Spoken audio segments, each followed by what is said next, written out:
Welcome to GHOSTWATCH2016. We're watching Kamen Rider Ghost. My name is Coriander Dickinson. I've seen a bunch of Kamen Rider. My name is Heather Deary. I have also seen the Kamen Rider. Look, I tripped over my braces. I understand, but Kate needs to introduce herself, and she can't. Kate is laughing a lot. I'm not laughing at you. I'm sorry. I'm not laughing. You're not laughing with me. She got you there. No, I'm laughing at that. Now you're laughing at me? No! Why are you laughing at both of us? I'm like laugh crying right now. My name is Kate Stark. I laugh at inappropriate times. This is episode 29.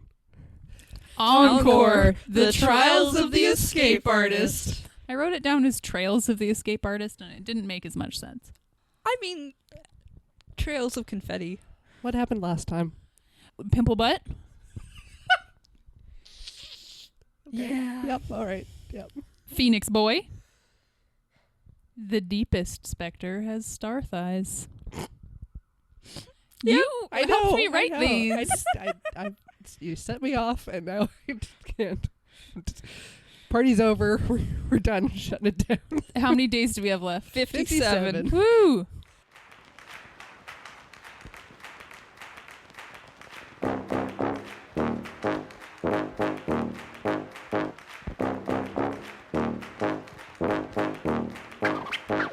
Corey, can you tell us what happens in the show? So we start with Makoto in a graveyard, and he's talking to a headstone, which is probably of his own father, who has died. I thought he was talking to Taco's dead dad. Was he talking to Taco's dead dad? Because he was adopted by Taco's dead father. Yeah, but they're always talking to Taco's dead dad in the in the graveyard. So Taco rocks up, and he is upset because he saw everything that PB promised in his perfect utopia world, where people die and the sky is red and everything is not perfect. And he's like, no, it's not utopia. It's real bad over there. Quote unquote. It was terrible. Yeah, he got 1 of 5 stars on Expedia.ca. .ca, wow. It was terrible. Taco, GHOSTWATCH 2016. And then he's all like, I hope PB is okay. I understand what dead dad is like. They can, relatable. Yeah. They're gonna He's bond like, over dead dads. It me. My dad died too, right in front of me, in my arms, just like you. I know Taco's still really shooken up about his dead dad, but sometimes he has to let other people have dead dads. He can't be the only dead dad kid in the show. They could start a club. So we cut to Mrs. Fumi sitting on a bench, not behind her takoyaki stand where she belongs. No, she's kind of falling asleep a little bit. And Pretty Boy walks up, and she asks, what's wrong? He's like, I've lost everything that I believed in, and I don't know what to do anymore. And then Miss Fumi's like, you're fine. Everybody goes through it. Don't worry about it. Yeah, you're young, and I make takoyaki now, so I'm gonna make some for you, because that's what my heart says it should do. And she's like, you've just lost touch with what your heart wants. It's okay, though. You'll learn. And now we're in the prayer room, and the purple panel. The purple panel descends. And what appears? Phoenix boy. Latex bird boy. There is a symbol that looks an awful like a bird. It looks like a bird on its back.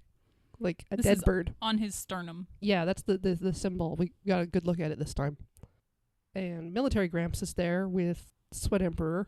Yeah, Military Gramps is talking about how the world is falling apart now, and what is Sweatsbro gonna do? Now that he's got all this power. All these unstoppable latex boys. Which he doesn't actually respond. There's a close-up on his face, and he smirks a lot. I think there was like an evil chuckle. It was an implied evilness. Steamy Punk, he throws, and he doesn't really throw. He kind of like pushes these glasses that float into the air in front of him, and there's a eye portal and an icon making a gnome. Okay, We saw the great birth of a description. gnome. So what ended up happening? I got very distracted partway through imagining everything that was going on, and I was just like, we saw childbirth. That's what we saw. We saw Steamy Punk birth a gnome. We did. It was very interesting. That gnome is a middle-aged man. Yeah, that's true, actually, with glasses. So So a normal dude. the way that, I guess, gnomes are created or possessed or whatever is you take the possession of a human In this case, it turned out to be a dead human. It's glasses. It's an object that belonged to the dead human. And then meld them together with a blank icon, I guess we could call it. And then it created... And we don't know if any icons are blank or if they're people. We're learning. Anyways, so this dad, very dad person, extremely a dad, appears and has these glasses on his face now. And you can just tell by the whole situation that this is a possessed gnome. We get confirmation that he's a dad in the next scene when he walks past a girl who starts yelling dad at him. Yeah, he's on his way to Deep Connect. But he looks very much like a dad. He is the dadliest programmer in the world. He walks towards the building, the business building. And yeah, as Heather mentioned, there's a kind of schoolgirl who sees him and is like, "Wait, Dad! Is my dad? And Dad?" she is so adorable and sweet. What do we want to call her? I don't know. I've been calling her Sailor Moon. She is wearing a school uniform. She does look fairly close to what you would expect from a live-action Sailor Moon schoolgirl. Okay. So our Sailor Scout sees him. Sailor Scout. Yeah. There we go. Yes. Sees him, runs after. She's not allowed inside. She like hammers on the glass and gets moved away by security guards that are now there. And then we see Dad inside, and he's hacking the planet on a computer. And then Steamy Punkman is there and is just chuffed with everything. He's hanging out with a lot of gnomes. Possessed CEO is there talking. Or was he possessed or was he just working? I forget now. He was just typing. There was like a lot of computer typing going on. Possessed blonde man, the white CEO. The one white dude. Oh. The one white dude is Oh, standing in the back next to I did the notice bee him. gnome and Astro Boy and just a super gnome. See, yeah, I can't remember if he is a possessed dude or if he's just evil. Yeah. No, I'm pretty sure he got possessed like a few episodes back. But I think my favorite is when Steamy Punkman is like, "I have a talented group of programmers here." And they're in like a darkened room and they're all just like click-clacking on the keyboard. Yep. And they're talking about the Demia project. And then we cut back to Snapple HQ. And their advertising has worked.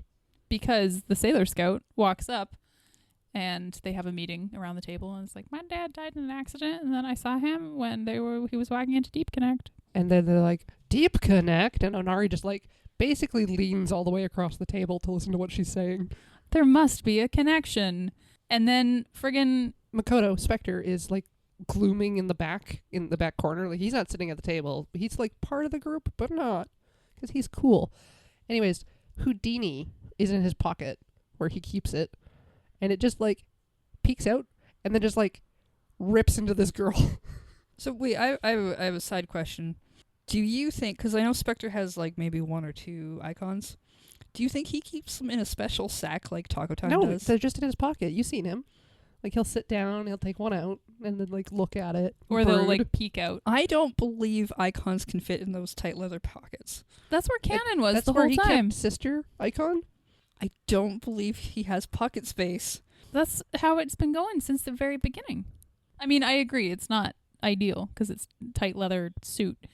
But that's how it's been going. Okay, it's like this. You know how a bunch of Taco's weapons are tiny table friends? Yes. Where do they come from? They're down in the basement on a table. And then he's just transforming in the middle of a fight when he's in a slick bodysuit with no pockets. His sack isn't even there. Most of them can fly. They can all fly, but they aren't there. And then they're a gun. Look, okay, there's Monolith Dad who has an eye on him, which I assume is just an eye portal, which they use to teleport. Later in this episode, we see Spider Lantern used in a hallway, and it cuts to Taco as Benkei with his hammer. If I recall correctly, Spider Lantern is the hammer. Can I just say, trying to make a reasoning of this show is Maybe a bad a idea? fruitless effort. I'm just saying, Okay. anything they need is always with them. I was just curious if at some time we thought Spectre would pull out a weird brown sack from which his icons No. would all be. No, it's in the tiny, And- tight pockets. Be very clumsy all of a sudden, which would be not very Spectre, and have them drop everywhere. That would be fun. That's definitely a Taco trait, No, though. it could humanize Spectre. Just be like, Ooh. oh man, he's actually a dork. I mean, we know he's a dork. Exactly. I just hit with my teeth the microphone. Sorry. I mean, I'm assuming that's a thing that could happen to Pretty Boy, but I don't think he's gonna get any more icons. I don't think he has a reason to get a sack for icons. No, Pretty Boy already has his foolish look in this episode. Yes, we'll get to that later. Anyways, the girl is possessed. The Sailor Scout is possessed by Houdini. So she puts her head down on the table, and they're like, oh, F, what just happened?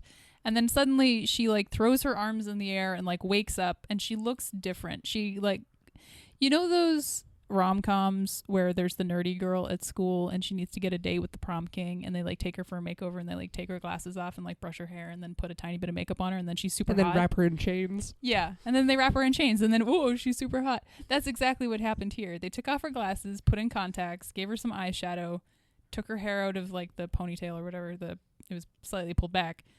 They, like, straightened it, and then it's like, yep, she's hot now. Surprise. But she talks with this weird voice. Yeah, she has like a double-layered voice because she's saying the words that Houdini is saying, but Houdini is also speaking through her. So you can hear the feminine voice, but then you hear the more masculine voice of Houdini. And then we get what we haven't had in a while. Fun fact about Houdini, historical trivia. Yeah. Do we remember what it was? Well, first, I just want to say my favorite part of her popping up is because every time Houdini, Right. confetti. Forgot about that. like Yeah, little there's confetti flowers pops and stuff. she throws her arms in the air, and as she does that, confetti just goes Just poof. colorful. It's very cool. The historical fact was that Houdini was a magician No. or escape artist of some sort. No. And he was a psychic hunter, Right. especially after his mom dies. Because he's angry at spiritualists. And it's explained a little bit better later that when his mother died, he tried to get in contact with her ghost, but everyone he went to was actually just lying to people. Scamming, and he was mad about it. Yep. And that's fair. That is a fair life experience to want to bring up in this situation. So his opening argument is that ghosts don't exist. And then Taco's like, I'm a ghost. You're a ghost. Everybody's a ghost. Yeah, I really like the I'm a ghost. Also, Houdini's a ghost, and Houdini's just like, Fair point. hmm. But my point still stands. Yeah. He just like rolls with it. Yeah, I wrote that line down as seeking the dead is foolish, but so many ghosts. Then we cut to Grandma Fumi and Pretty Boy in the park, and Fumi has given him, I thought it was a blanket. It's like a stack of blankets. It looks like a Yeah. stack of blankets, but she's looks like a stack of blankets later too. the Yeah, you're not wrong. she's like, oh, I'm giving you these new clothes for your new life, like get fresh start. Because as a reminder, Pretty Boy this entire time has been wearing the same black and gold military outfit with a big, like, slash across the front where he was cut. He's been wearing the same thing. So Fumi's like, here, I got you some clothes. You should go change into them. And he doesn't want to. But then he does, because it's Fumi. And he was right to not want to wear these clothes. Well, because Cannon and Spectre? Yeah. Yeah, Cannon and Makoto show up and see this pile of clothes, and Cannon's like, no, you have to try them on. Yeah, they were out on a brother-sister date. And then Pretty Boy's like, well, if Cannon says so, I guess I try it on. And then he comes back, and we get this, like, starting at the shoes pan-up shot of Pretty Boy. And he's wearing, like, white and black and, like, silver shoes. Yep. And then white pants. Yep. And then, like, a white shirt. Well, there's something... There's something, hanging, like, around his waist. Yeah, he's got something wrapped around his waist that, like, makes a diagonal across It's like a his sarong, pants. basically. Yeah. But, like, I think it's blue. it's trendy. I think it's, like, gray. Most It's of dark. it was fine. Until we get to the knit off-the-shoulder shawl sweater with, like, a black stitch, very obvious stitch up the right The shoulder. shawl is like lime green. Yeah, Yeah. we should point that out, that it's a lime green shawl. The black ribbon would not look bad if the shawl was not lime green. If anything about the shawl was different, it would be fine. It forms a very rugged slash. It goes from, like, mid-arm on his right down to, like, mid-thigh on his left. Mm-hmm. Then there is a definite cold shoulder there, Yep. because there Yeah. is so much shoulder showing. He looks somewhat uncomfortable. I think because he's just wearing Clothing. that's different from what he's used to. But then it's kind of cute, because they're like, oh, you're just getting used to these feelings, and it's going to be fine. Don't worry about it. What I like is that this is also where Fumi tells him, if you can't, like, hear what your heart is saying, listen to your friends for now. But she's like, listen to your friend and your little girlfriend. And this is like the only time where he's like, oh, she's not my girlfriend. That is a really weird, awkward love triangle with those three. Mm. And you got Spectre and PB, but also Cannon and PB. and Canon Inspector. No. I don't subscribe to that one, but I don't want it to, but they keep being No. together. They're brother and sister. They're together. I'm just saying, brother and sister fighting over the same guy is an awkward love triangle to be in. I mean, sure, but no. It's not a triangle, it's a V. It cannot be a triangle if anything is right with the world. Anyways, so they're talking to PB and they're like, hey, we have a girl who wants to meet her dead dad. Come with us. Yeah, come on this mission with us. And then they are at Deep Connect. They're outside of Deep Connect. And they're like, man, There's a lot of security here. security got super tight since we were here last. And then, oh wow, this is the best part of the episode. I Onari. forgot. Onari's like, whoa, leave it to me. And we cut to right inside with all the Because I security. just expected him to like, oh, he's going to make a scene and make people chase him. And He can, sure like, did make a scene, though. Looney Tunes hijinks. He stands up, goes apart from them, and looks like he's going to walk right towards the door. But no, apparently he went home and got changed. And put on makeup. And A lot so, of makeup. Onari Bought a boombox. Onari is always pictured wearing like monk robes, like orange monk robes. Mm-hmm. He is now in skin tight bright red ripped pants, like a tank top with Yeah, a it's a graphic tight shirt. print on it, It's got something on the back too. Looks like he like taped paper to his back. a denim vest, Yeah. black lipstick, Eyeliner. eyeliner, a fake like face tattoo thing. Yeah, something is written on his face. Yeah, he spent a lot of time getting changed. Spiked bracelet. Like he went full punk here. Yeah, and he's got a boombox. And he has a boombox and he's screaming and we just see all these security officers trying to rip him away and like tame him, I guess. The stuff he is screaming is like old poetry. At first, Yeah. like I really liked the lines, "I'm filled with worldly desires," and later on he has another one that's like, "Let me tell you about how having a cell phone is illegal on an airplane." And he picks up a broom. And just screams Guitar! and then like uses it like an air guitar. Yeah. He just like keeps getting tangled up in all of these security men and then escaping somehow by just being exuberant. So then Taco and Oh, also he screams, I do what I want. So punk. who It's, runs in? It's Taco and Taco, Akari, and the schoolgirl. Taco, Akari, and Sailor Scout run in, and Taco gives a big like nice job to Akari or to Onari as he's still getting ripped apart by security. And then we cut to Steamy Punk Man and Business Dude, and they see him on a security camera. Like they're just watching. They're just watching the lobby in the programming pit. And then Steamy Punk Man looks at Akari and goes, "Oh, that woman irritates Flashback me." to the face slap. Yeah. Flashback. Slapback. Slapback. Slapback. I hope that happens more. So they're running down a hallway and then they see dead possessed dad and they run after him as he's going into a room and then the door is locked. This part was awesome. And I'm like, Taco's a ghost. He can go through walls. And Taco's like, "Yes, I am." Akari, which is kind of cute, she like blocks Sailor Scout's eyes and is like, "No, don't look at this. You don't I need to missed see that. this." Really? Yeah. It was super cute. She like put her hand over her eyes and is like, "No, shh, don't worry about it." And then Taco like goes invisible, walks towards the door, and then there's like the eye emblem that pops up when he hits the door and he bounces off and falls down. And then coming down the hallway, we have what I called Drunk Gnome Squad.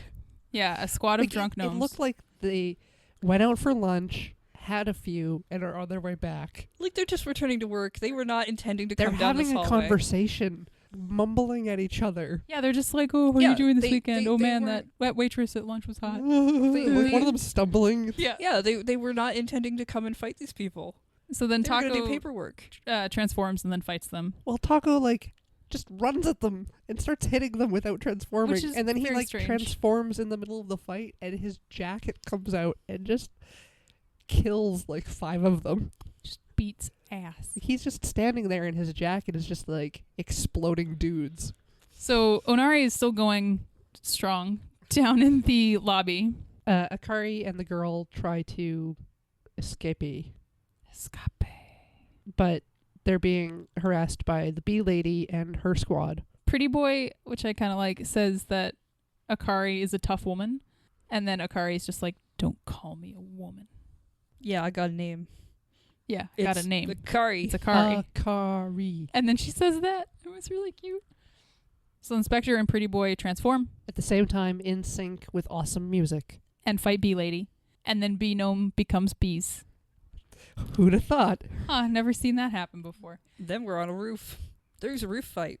Taco is Benkei and is smashing gnomes. He smashes gnomes so hard that he uses Omega Bomber. And then he transforms into Billy the Kid. And guns him down and then runs He away. has 2 guns. Again, one of the guns is a tiny table friend.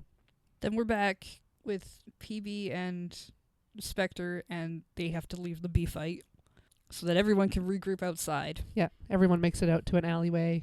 where Houdini possesses the Sailor Scout again. I liked calling her Houdini Girl at this point. Houdini girl? Yeah. Houdini Scout? No, because it's the hair it's wrong. Like, she's still wearing a skirt, but it's different. Fair. It's like she's in a girl gang. She's like a Yankee now. Anyway, she's like, you saw my father. My father's real, even though he's a ghost and dead. But you all saw. You can support me. And Taco's like, yeah, I'll go with you. And then Houdini is all like, I told you this would go poorly. What the hell? Trying to talk to the dead doesn't work. And I think it's at this point Pretty Boy starts talking about his heart. Crying out Yeah, Yeah. I've got Pretty Boy heart crying question mark. because of he's listening to everything that's happening right now. He relates strongly to anyone with a dead father at the moment. Then I believe we're back at HQ. And Houdini girl is still ranting about a young magician who tried to contact his dead mother. Yeah, Houdini's like, let me tell you about a friend of mine who was a magician. I just happened to be a magician because I'm friends with magicians, and As a magician myself, I understand that trying to find your dead mom through spiritualists is terrible, especially when they're all scammers. and then Taco gives a speech. I want to mend Sailor Scout's heart. Not doing something is worse than any pain that could happen as a result of trying. Let's see if we can do it. And we cut to the waterfront where Mrs. Fumi's stand is, And Pretty Boy walks up wearing his normal clothes, his military clothes, and like she's a dork. she's like sad that he's not wearing the clothes, but she's like, "It's okay, come sit with me." Pretty Boy starts talking about my heart. It might be dead. She's like, whoa, dramatic. No, silly. Listen, here's my life story. I wanted to be an artist, but I gave up and I felt dead inside. But guess what? Your heart never dies. And I want to paint again because look at the sky. It's so blue. The sky is so blue. And then they look at the sky together Yeah, and Yep. they talk about how things are wonderful. And she leans on him. and says, one day you'll hear what your heart is talking about. Yeah, there's no need to hurry. And then her eyes close. Yeah, we just get it right close up. Just all her face. Which- as her eyes slowly close. It's Also, she's clutching a takoyaki container in her hands. Yeah. Yeah. so I guess he thinks she's sleeping. Yeah, at this point she is sleeping. Well, they literally say she's sleeping because I think Cannon walks up. Cannon walks up and gives puts- her jacket to her. Yeah, puts her Cannon coat like over her puts shoulders. puts her coat over and tells PB, hey, we gotta go because things are happening, and we gotta go get involved. Yeah, we could just leave this old lady here on this bench because she's sleeping. Well, I mean, we don't know what they did. They just cut. It just cuts. It just cuts back to business building. We don't know. We're back at Deep Connect. Steamy Punk Man is like, hey, you gotta stop causing trouble. And well, then like, they open the door to the lobby and it's just full of gnomes. Yeah, they got rid of the security guards. They don't even use the ones outside anymore. who does Steamy Punk Man transform into? Axe. Axe body spray.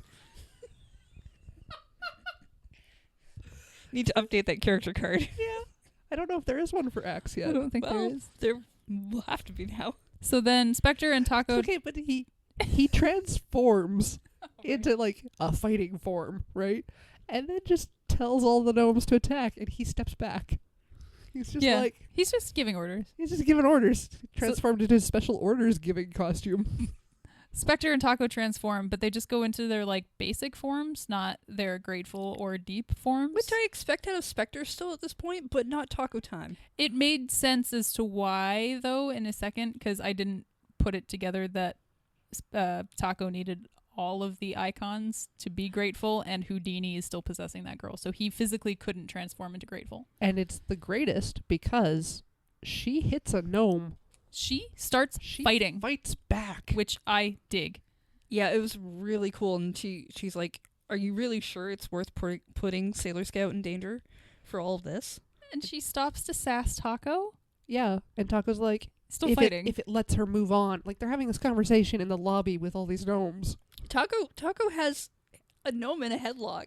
As he's having this like Just looking at conversation her. with Houdini Girl, which is quite good. And then Houdini flies out and goes back to Taco, It's so like, then he can make go it grateful. count. Yeah. Yeah, Houdini has been convinced now. Akari grabs Sailor Scout to get by, and Axe Body Spray Man gets in the way. And Akari unleashes a slap attack. It really is just like, hey, there's these two girls trying to get up some stairs, and there's this jerko stepping in the way and being like, meh. And then he gets slapped, and he's like, again? Twice? I do appreciate the slap on Axe Body Spray. I don't understand why he didn't learn the first time. If you're gonna be rude, you're gonna get slapped. It just, in Super Mario RPG, Princess Peach can get a glove weapon, and there's a timing element to attacks in that game. Like, it's an RPG, you're doing a battle, but if you push the button at the right time, it makes the attack better. You get like a bonus. And with the glove, it makes her hand huge, and she does a third slap. Like, she does like a forward hand, a back hand, and then a huge hand. And I want that for Akari. A huge hand. Huge hand. So Pretty Boy transforms into Necrom, and they fight, and now they're in a parking garage. Yeah, he gets in the way of Axeman trying to do anything to Akari, and so they get to run up the stairs. I'm starting to become suspicious of the different Kamen Rider forms and the things that they say when they're transforming. With Necrom, we get Omega Clarity, right? So it's like, is his character arc going to involve him seeing clearly? Interesting. Like, Well, Taco is getting grateful. Yep, because he's forever optimistic. Oh. And Oh my Okay. god. and then Spectre is just like haunted. Uh-huh. okay, This is all making Okay. a lot of sense. that makes more sense than the things that I was thinking of when you were talking about clarity. Clear eyes. No, that's literally it. That's the same Yeah. thing. He's seeing You're- things you're clearly. You're saying the same No, thing. no, I'm talking physically. His eyes get clear. He can Okay, see 100% no. better. He's got those eye drops. Yeah, I know. He might secretly need glasses. So PB, as Necrom, as he's running into battle, says, "I will face my fears, Grandma Fumi. Don't worry about me." He then gets de-transformed. Like, he starts to dissolve. I think Yeah. the battle he had with Butthugger, was it? Or Battle Cat? Whichever. At this point, Whichever. it doesn't The matter. time with the fireballs where he almost died and then Spectre died to save him. Yeah. I think that might have been Butthugger. Right, because the power to rust anything. Yes. Right. Yes. Necrom de-transforms and gets thrown to the ground, and then bees. And then bees And then bees. And then Spectre goes deep. dive too deep. He goes to Deep Spectre. He fights the bees, and then he's like, "Leave the rest to me." Well, he's also saying like his inspirational character message where he's just like, you can count on me. All that I'm going to be garbage. here for you. Yeah. blah, I blah, really blah. liked that after he says leave the rest to me, the camera's still on Pretty Boy, and he kind of just like, yeah. And I'm like, yeah, you can take a breath now. It's okay. Yeah. Just feel the relief of having a friend that you can count on. So I then, count on to protect you from bees with the slashy fire sword. exactly what you said. Akari and Sailor Scout are running through the hallways again, and they find Dad, and Dad like pauses and looks at them, and then she screams like, "Dad, it's Dad. Dad, Dad, come here. Dad, Dad, Dad, wait. Dad, Dad." wait." And then Dad walks into the locked door, and then she runs to the door and like bangs on it, and she falls to the ground and cries as Akari looks on. We skip back to the fight where Deep Spectre does a Giga Omega Drive to get rid of bees, and Grateful Soul. And there was like an explosion. Yeah, all I wrote down was cool guys don't look at explosions because Yeah. Kate said it out loud. Well, Yeah. that was Grateful also did an explosion and turned around because he was fighting Steampunk, Axeman, and Astro Boy. But with the bee lady in the bee explosion, you know how like an object will fall off and an icon and blah, blah, blah, all this stuff to show that they've been defeated. In this case, it just looked like all of her clothes flew away. Mm-hmm. Well, I mean, when you're a bunch of tiny bees, you just go away. Her torso flew away without her because of an explosion. After we get through all the fighting, and we got Taco Time not transformed anymore, he looks back at Makoto and is like, yay, and holds out his hand like he wants a high five. And then Spectre goes and like fist bumps the high five. Yeah, they're still working on They're it. sparring together like Yeah. kids, but at the same time, he did fist bump a high five. Yeah. But then This weird flashback that is not Taco's happens in his head from Spectre. Spectre doesn't see it. It's back to when Spectre was talking to Military Gramps in the Icon room, in the Icon Gallery. in Gnome Hell. In Gnome Hell, when he picks up the Deep Spectre thing. And he's just like, leave Takeru alone. Yeah. And Taco's a little like weirded out, and he's like, "What was that?" And clearly Spectre didn't see it. And he's just like, yeah, don't worry about it." All right, now we get to the saddest part of this entire series. Pretty Boy is like, wait, you know what? Fumi wanted to learn how to paint. So, oh God, I'm going to go buy her painting supplies. He goes and gets her canvases and paints and brushes, and we see this like long slow-mo shot of Pretty Boy smiling. Like He's so grinning. happy. He's so He's happy. smiling and running. He's running with these supplies in his hand down the street, going towards Miss Fumi, and then we get to Miss Fumi, and the last shot we see is... Well, no. We cut to Miss Fumi. He's not there yet. Yeah. No. We get a close-up shot on her as she is still just by herself on this bench with Cannon's coat still on, and we see the box of takoyaki slowly slip from her hands and fall onto the ground. End of episode. And that's when we knew she was dead. Yeah, we all freaked out. We were like, wait, they just left her? They like laid her down on the bench and walked away, not realizing what? And then we were like freaked out because Pretty Boy's gonna make it, right? Except the episode ends. Well, we were like, oh my God, Pretty Boy lost his world and his father, and he's still figuring everything out, and Mrs. Fumi's the only thing that's been like helping him through all of this. And he doesn't get to know that she's dead. And he's going to find out that she's dead. He's the one who's going to find her. He's the one that's going to find her. Yeah, it's gonna be next episode. And they cliffhangered it. It's gonna be the first thing we see in the next episode. The very first thing is going to be Pretty Boy smiling happy, trying to talk to Mrs. Fumi. And we have never seen Pretty Boy this happy. It was like a breakthrough for him. And he's like, I'm going to make somebody else happy, and this is going to be amazing. And oh God, this is so good. And he's literally running and smiling, like teeth out smiling. Yeah, because if she wasn't dead, what would happen is he would run out, he'd get there, he'd share these painting supplies with her, and they would probably try to paint together for a little bit. Or she would at least be like, that's cool, my hands can't do the thing anymore. She would do it. But She would do it. try. absolutely do it. And They then would she'd paint make the them sky. takoyaki. It would be so blue. Yeah. The And it'd sky be is so so cute. blue. So very sad. Our bets, though, because she dropped the last box of takoyaki she ever made on the ground, and nothing spilled. It just opened. We think PB is going to eat the box of takoyaki. We hope so.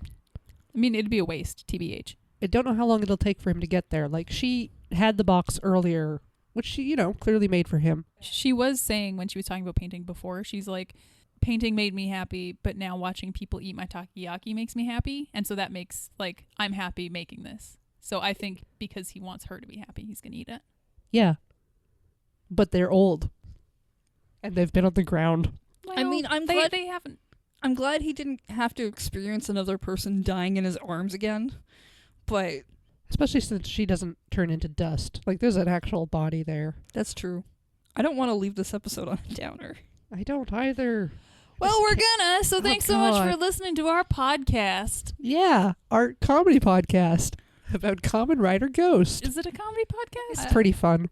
It's a fun podcast most of the time. I'm always telling jokes. If you want to follow us on Twitter, where do you go? We are at GHOSTWATCH2016 and at Kate Stark and at Apsalar and at Lunar Jade. Those are our names. You can also subscribe to us on YouTube. Hit that subscribe button. Smash that subscribe button. Just mash it in there. And you can go to our website, which is ghostwatch2016.xyz or Z if you're from America. We love you. If you're one of the Z people, You're okay. you're okay. And iTunes, GHOSTWATCH2016. Yep. Podcast. There is an RSS feed on the website if you prefer that method. And if you like what you're doing and you want to help support, there's a donate button on our website as well. And we do appreciate that. We really do. Yeah, you can leave a message if you donate, and then we read it, and it's good. We've done it a couple times. It's very fun. Goodbye, everybody. Bye. Bye.